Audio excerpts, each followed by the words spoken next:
Wala ibang pasahero ah. Special. Special trip. Ito masarap na ano, may inom mo yung sangkrit pagka lindo libre. Ang sarap. Ay, mayroon. Pwede mo naman gawin ito eh. Hindi na tayo kapag ano yan.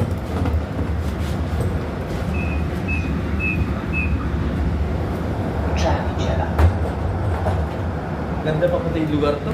Croatian na to. Hindi pa crowded. Yun, saka yung ano niya. Yung katamtaman ba yun, ano. Ganda ng weather. Malamig. Parang naka-aircon ka lang. Yung init naman, hindi naman gano'n May sa puno. Pilipinas eh.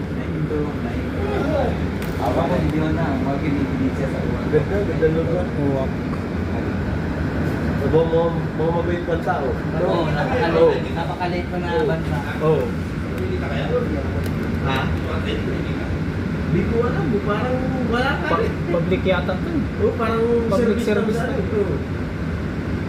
Public service to. Ako nga yung dati, baguhan ako, pag ano ko dito, hindi ako nagpapayak. Puro sakay. Puro 1, 2, 3. Parang kasi wala din akong panggastos na nun eh. Pupunta ko sa may tako, sa may agency, ambulante. Pagpunta ng polis. Ako lang din nag-asikaso.